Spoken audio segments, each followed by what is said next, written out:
Magandang umaga mga kasidling. Magdilig po muna tayo dito sa ating greenhouse. So, ngayon di na ako required magluto ng maaga. Kasi nakauwi na sila nanay kahapon. Hindi ko na lang na-video. Yun, salamat po sa pagdalaw nanay. Sana nag-enjoy kayo sa maikling panahon na pagdalaw nyo dito. Tsaka nagkasama kayo ni Andy kahit paano. So, bira kasi umuwi si Andy sa probinsya nila. Kaya it's good na nagbakasyon si nanay at saka si Claire, yung kapatid ni Boss Andy. So dilig muna tayo. Marami tayong punlang sili. Pero hindi naman ako masyado nababother. Slight lang. Kasi parang I'm not sure kung bumagsak yung presyo ng panigang. Kung meron pa tayong kahit paano rito. At least may supply pa tayo sa customer natin. So yan, magdilig muna tayo. Ito kamatis. Pang out na rin. And ito yung sili natin. Ayan. At saka ayun pa.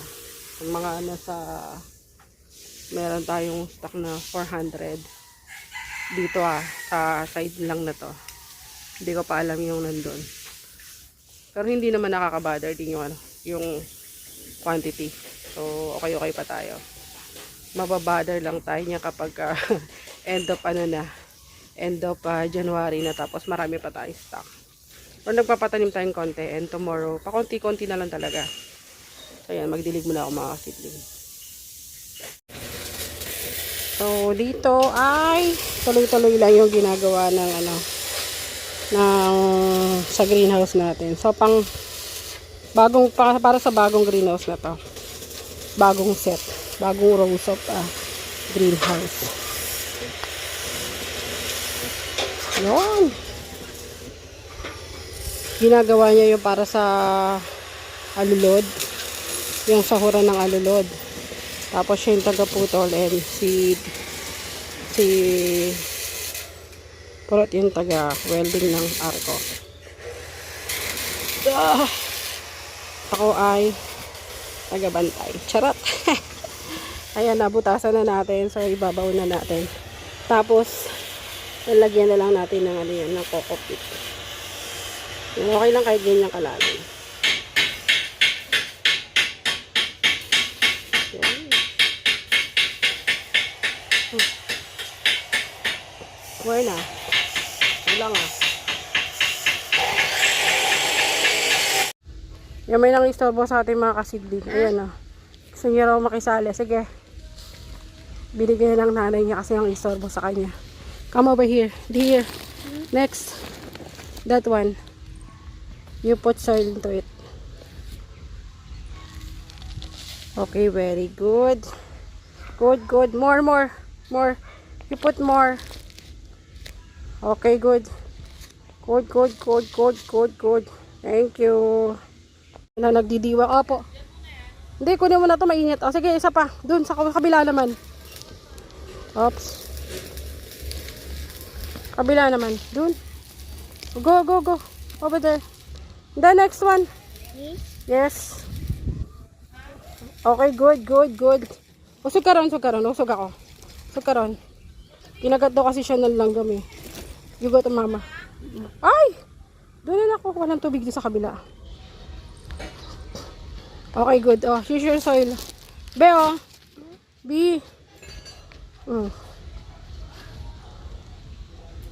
So, ito yung gusto natin mapansin mga kasidling na. So, kahit mawala na tayo sa 8, may mapapanood si Mabi. Maalala niya tayo. Makagana ba na iisip ko ba tayo? Ay! Basa ka na! Shower ka? Ligo ka? Dumi mo na, Ligo, yoyo. Ayan. Mabi, remember Lola, ha? Okay, remember Lola. Puta pa ka naman, deads na. Ayan, gusto ko maalala ni Mabi pagdating ng araw. Kung gano'n siya kakulit. Yan, Okay, mga kasidling, this is the reason. Ayan. Okay, maalala mo kung gano'n kakulit ng baby ka. And also, remember Lola. Charot! Remember Lola, masyadong masyadong madrama. Yan, diligan natin. Binutas natin yung mga kasidli, yung pambutas na pinagawa natin. And then, nilagyan natin ng coco peat para mas maganda yung pag-absorb yun ng water. At saka yung retention na rin ng water. At isa pa pala, tandaan na rin natin yan na ayos natin yan. Kasi yung iba, hindi ko pa siya na pabutasan. So, malalaman ko yan dahil lupa yung nasa ibabaw niya at hindi ko kapit. Kagaya nito. Yung iba naman kasi medyo malalim. Pero iba talaga sobrang babaw. Kaya, ayun. Ang ano na lang nito problema nito kung baka naman hindi na naman umabot ng pagkabunga o pag ano, baka magtayo na naman kami ng greenhouse dito. So depende sa takbo ng ano yan, ng sitwasyon. Yung initial na plano dito sa area na to ay papagawa lang ng temporary na ano na greenhouse. Ayan sa likod ko. Kaya lang sabi ni Andy, masyado parang malaki yung lugar na to, pwede pang gawing ano, greenhouse na permanente na bakal. Kaya lang merong I don't know. Kung anong decision niya, siya yung masusunod. Kasi, okay din naman yun. Okay din naman yung sinasabi niya. Kasi malaki pa itong area na to. Para sa kung ano yung pinaplano namin na ano, working area someday. Oh! Mabi, tignan mo lumalabas yung kokopit doon. Ayun, tignan mo lumalabas yung kokopit. Ayun, may mumu, oh. Ayun na, yung batang nakulit. Okay lang yan, okay lang. Tatayo yan. Don't worry. Tayo mo. Sige, tayo mo. Okay, very good. Sige, tayo mo. Okay, very good, anak. Tayo mo. Dalawang kamay. Hold it. Tulungan ka ni Lala, ha? Opo. Nabothered pala siya kasi nakatumba. Okay, good. Mabi, good. Okay na? Eto? Tanggalin natin yan.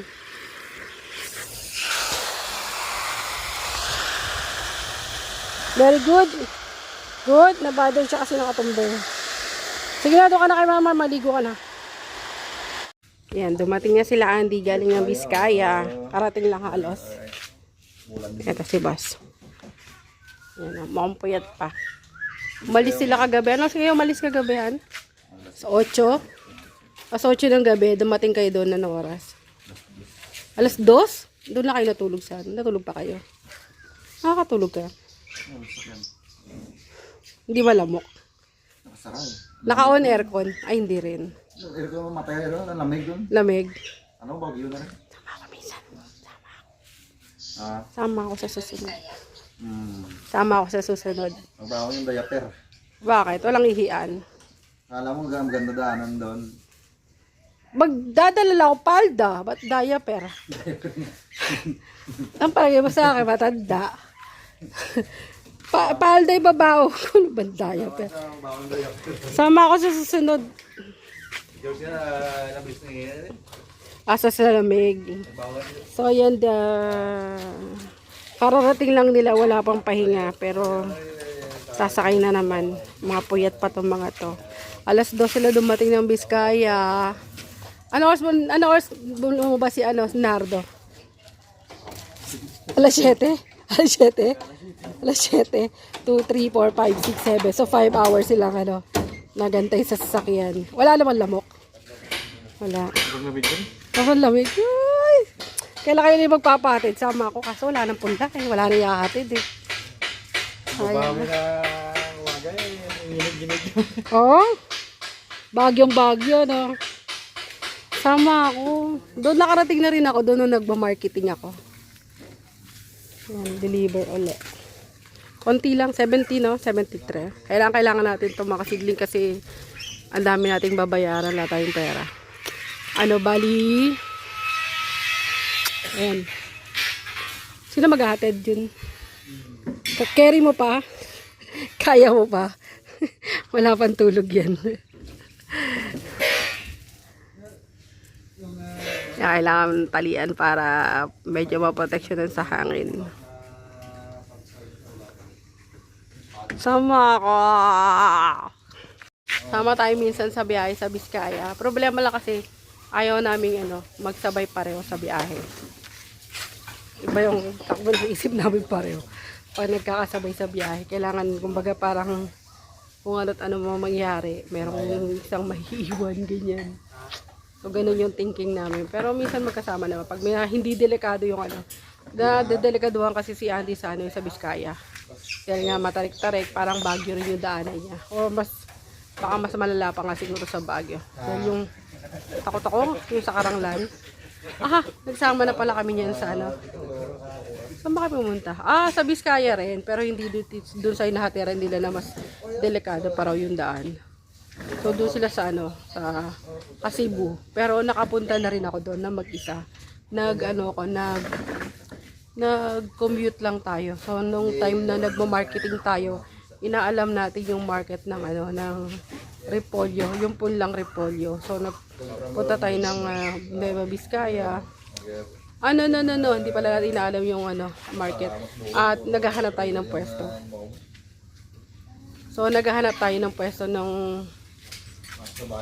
bagong pwesto sana doon sa bandang Biskaya kasi alam natin maganda yung bilihan doon eh, pero hindi talaga mag-work na ano, na ganun yung sitwasyon na magtatayo kami ng pwesto sa ibang lugar.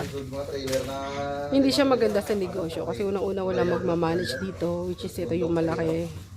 Tapos kung yun nga lagi kayo magkasama, lagi na kayo nagkaaway, so what more kung ano, hindi na kayo magkasama, so wala na kayo away, baka wala na rin pagmamahal, charot. Kung mas maganda na ano, magkasama na lang kami para iwas ay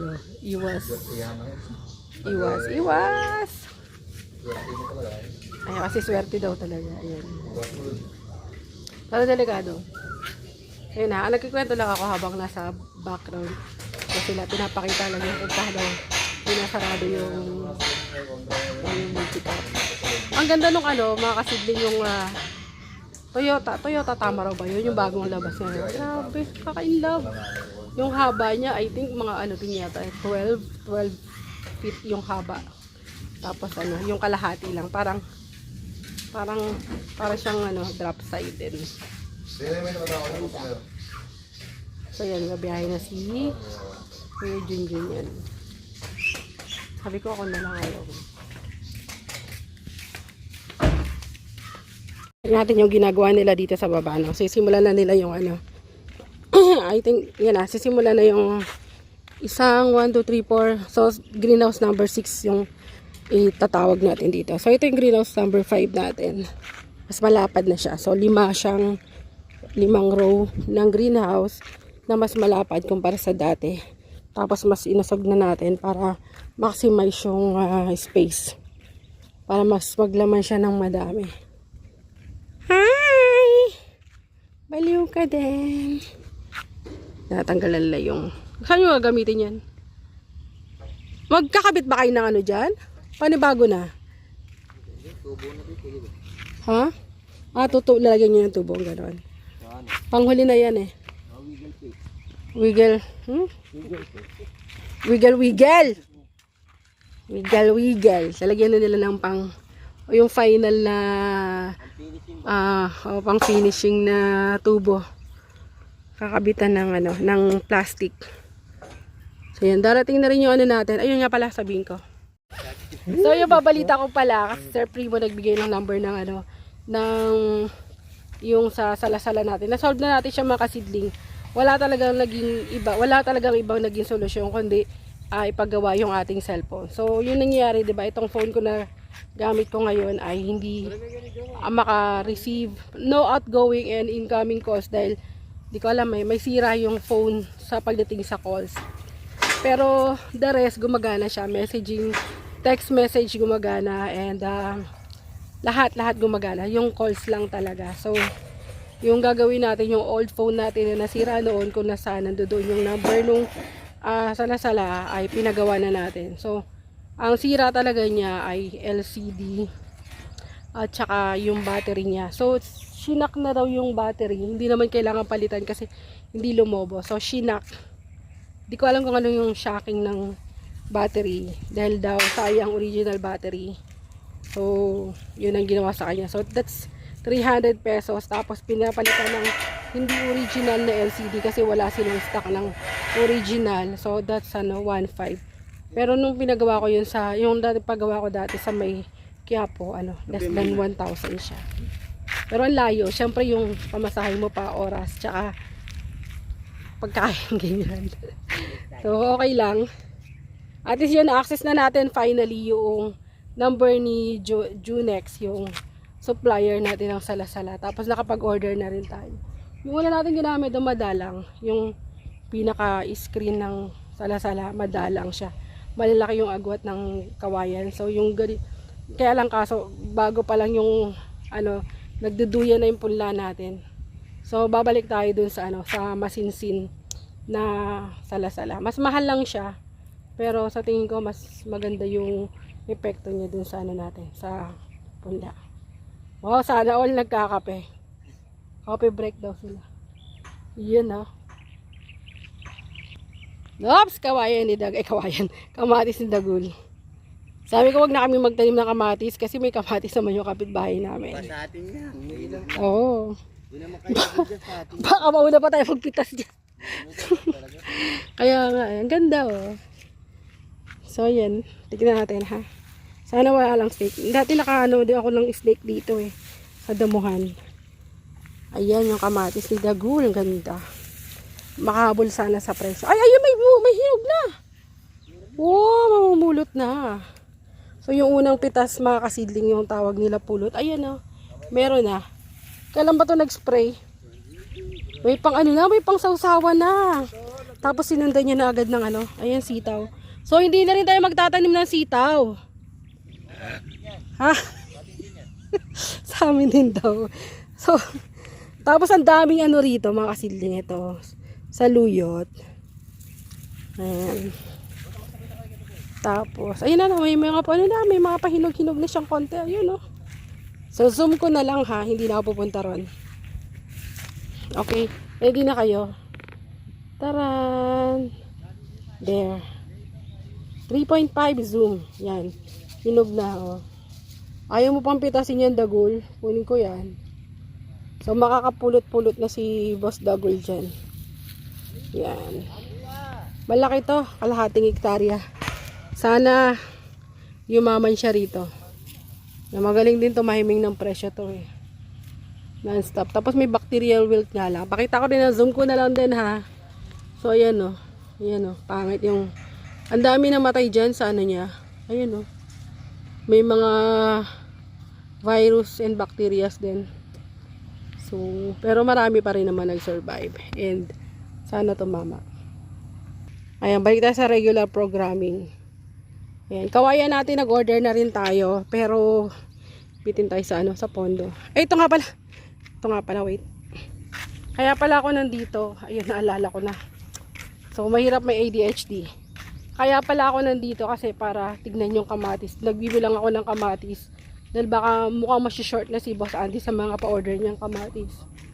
And may deliver siya ngayon. Ang problema, hindi niya alam na wala pang nasort. Mamaya yan, wala pang tulog itong mga to. Mangangarag ng kakasort itong mga to. So, ayan po.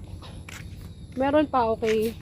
Nasa 400 tray yung niya Nasa 400 tray yung kanyang pa-order. Ilalabas ngayon. And ini-estimate natin kung ilan tong 1, 2, 3. So may mga 300 trays pa dito. And meron pa siya mga 1, 2, 3. Meron pa siya mga next batch ng mga another 400 pa. So sige, pwede pa siya magpa-order. Baka mamaya problema natin kasi baka maubusan na naman yung baka mamaya nagpapa-order tayo tapos wala na pala. So okay pa, goods pa tayo sa stock natin. Tuloy ang ligaya. And ito yung utak ko medyo gumagana-gana. Nagkikwenta ako mentally, tungkol dito sa budget natin dahil nga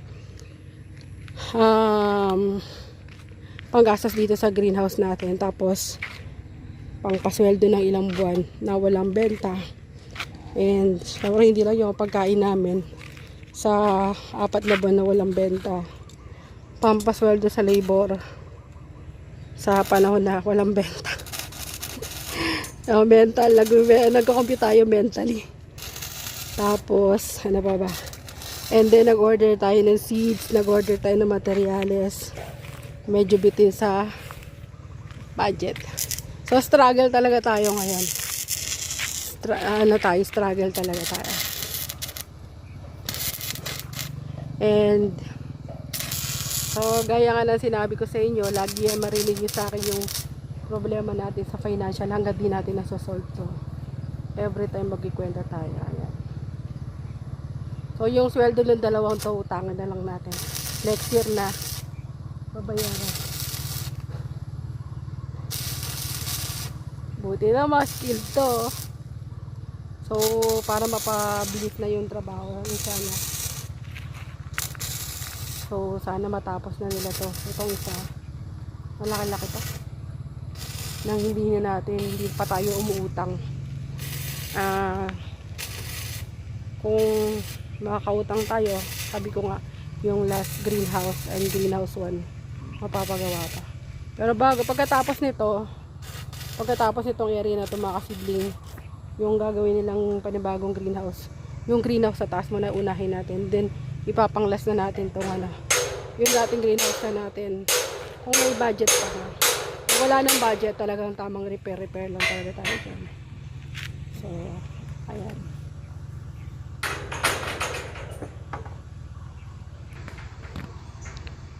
So kung may question kayo regarding sa greenhouse, shoot nyo lang po yung question nyo doon sa comment section. Try natin pong talakayin sa vlog natin. Sa Facebook marami nag-aabang marami nag-aabang ng kung paano ginagawa tong greenhouse natin. So ganyan lang. Hila ba sa sagot ko? Paano ginagawa yung greenhouse? Ganyan lang. So nagpanibagong design sila dito.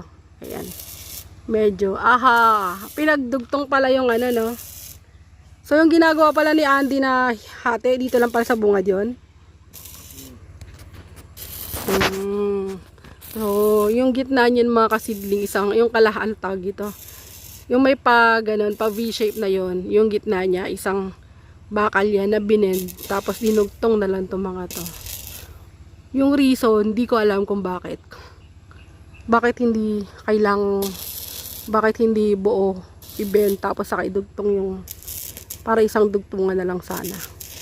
So ang nangyari isa dugtong, dalawa dugtong. Pero pwede sana siyang isang buo. Then yung tira.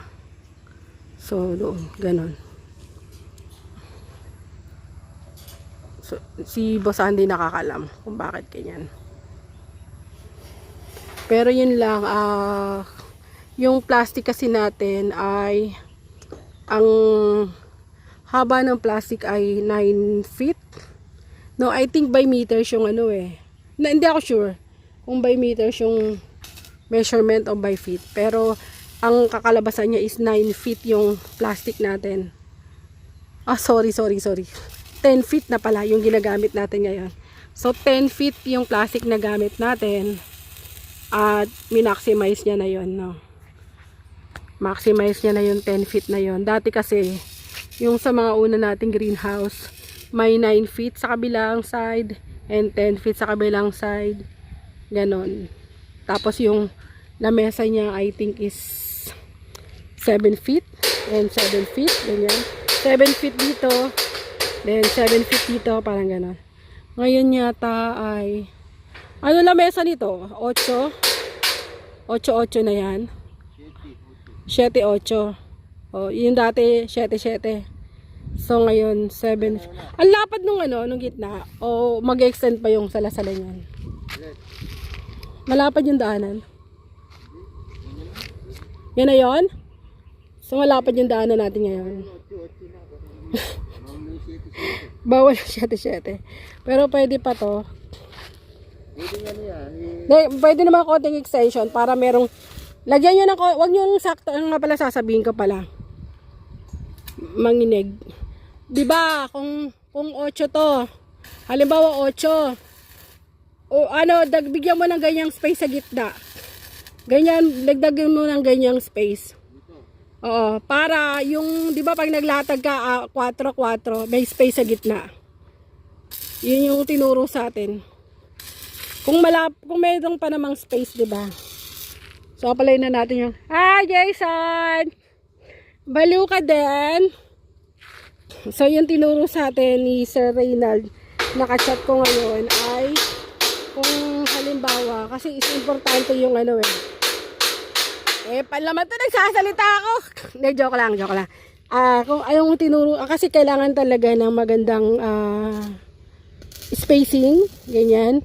So, yung tinuro sa atin ni Sir Reynald, bakit daw hindi natin lagyan ng extra space agad-agad dito sa lamesa natin. Para, let's say for example, 8 to. Ang mangyayari dito is 4 dito, may konting space sa gitna. And then another 4 dito.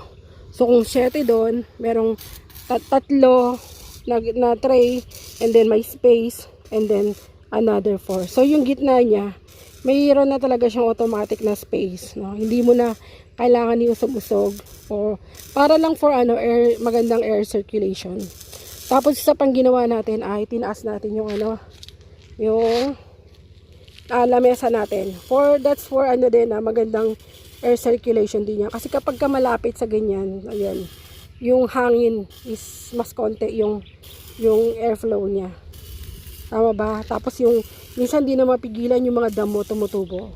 Pero the best talaga dyan walang damo. Kasi para walang pamugaran yung mga insekto. So, later gagawin natin yan. So, ganun bossing na sino ba magagawa kayo ha? Tandaan nyo ha, boss ha? Kung halimbawa ito 7, total malaki naman yung gitna niya. Lalagpasan mo ng kahit mga 1 dangkal. Space bossing sa gitna. Hindi, bali halimbawa 8, lalagpas mo lang konti. Para yung pag naglatag dito, 4, tapos may konting space, tapos another 4. 4 na tray, tapos may space. Gets? Tatandaan nyo, baka makalimutan ko Baka maglatag ng salasala ng hindi naman makonsider yun. So, ganun. So, yan na. Yun lang. Ano pa bang discuss natin? Yan o, konting information. Yung title ng vlog natin ngayon, konting information sa paggawa ng greenhouse. Tapos, walang budget. So, bakit na puro bakal na yan? Ito yung napa. Sa last, ito meron din ito lang hindi So meron silang binakal na buo, meron ding hindi. Pero ito, magandang sample lang to dun sa natin So gusto nating experiment. Kung papapalitan natin to nung plastic matting, tawag ba ron? Para makapagpatuloy ng experiment natin. And ayun na, ano pa ba? So pinakamahal na materials dito, wiggle wire. Almost 1,000 yung 10 feet ba? 20 feet. Parang ganyan. Kalimutan ko na, 20 feet. Kasi siya, stainless. Stainless yung ating wiggle wire. Maarte kasi tayo. Stainless siya. And ang next na mahal ay itong ating alulod, which is stainless din. Talagang nagpakagarbo na tayo sa sa mga materyales. And next na mahal ay ito, 1 1/4 yung pinaka-poste natin. GI pipe. Pipe ba tawag dito? GI pipe S40. So makapal siya. S40. At hindi siya madaling kalawangin. At Eagle brand. So, yan. Eagle brand S40 na 1 1/4. And so yung ito 1 1/4 yung diretso na ganoon ay 1. Tapos yung pinaka-arco niya dun sa taas 3/4, no? 3/4 yung natin, ginamit nating bakal. So yung spacing dito hindi ko lang alam kung ano yung spacing in between sa bawat poste. Pero pinag-aralan natin to at kinumpara din sa ibang idol natin na greenhouse. Tapos ano pa ba? So, yun siya. Tapos, pag ginawa mo siyang ganun, medyo mauga. And, kapag may nangyari na dito na greenhouse niya bakal, pero dumating yung isang super typhoon, talagang yung greenhouse niya na UP ba tawag doon? Or na bend. So, may iwasan natin yun siguro kapag later on, magka-budget tayo, magpapalagay tayo ng marami. Anong tawag sa ganun? Brace na. Papalagyan natin ng brace. So, itong mga bawat. Maganda dito, may XP. Yung mula dito, pababa doon. Tapos doon pa ganun, pa-X. So, brace yun. Pero later na lang, kapag nagkaroon na tayo ng ipupulido rin natin to sa ibang panahon. Ipulido natin to. Kasi yung mga yan, temporary pa lang yan dahil binukod sa budget. Pero kapag natapos na natin to at may budget pa tayo, pupulido. So yun, maganda may brace. Yung greenhouse nating una, yun yung mahal. Talagang may mga brace siya. Pero ito, papahabol na lang. Papahabol na lang from time to time. So yan na. Hindi ko lang alam kung ano yung palang nito, yung height ng kanyang lamesa. But I think mga 2.5 feet from the ground. So hindi pa kasama yung pagkakabaon. And what else? Ang atin pong yun, yung mahal pa pala plastic and net. Yan, sobrang mahal. Lahat naman materials mahal. Pero yung pagkakasunod-sunod niya, pinakamahal para sa akin is wiggle wire. Next yung alulod na puro mga stainless. Bakal. Tapos ano pa bang to consider? Ito lang yung problema ko, no? Yung dahil siguro yung ginagamit nilang wire dun sa tawag dito, dun sa kanilang welding machine, hindi stainless. Yung mga natin, nabubutas. May mga butas yung pagkaka-welding nila. Ayan, may butas. Yung welding, pag-welding ng alulod dun sa bakal, yung dyan, may mga butas siya. Siguro mali yung ginagamit nilang nilang wire. Yung flux wire para sa welding, no? So yun. And what else? Kawayan medyo mura, pero laborious kasi hahatiin mo pa. And pansamantala lang naman ito mga kasidling. Inshallah pag may budget tayo, pinakamaganda plastic matting talaga, pantay. So ang laking tulong sa nun. Ang laking tulong sa punla kasi even yung pagdilig ng tubig at saka ng abono. And yun, so yun lang. Ano pa bang mga information? Yun lang siguro mga kasidling sa ngayon. Kung any question nyo, sabihin nyo lang po. Tapos tapusin ko na rin yung vlog ko rito. Mahaba-haba na. Ayan, hanggang sa muli mga kasidling. Paalam po. And pasensya na kayo pag paulit-ulit yung ko. Kasi medyo mahina yung memory ko. Yung short term memory. So sasabihin ko ngayon, tapos sasabihin ko pa rin bukas. So ganun. Ayan na lang. Maraming salamat po hanggang sa muli.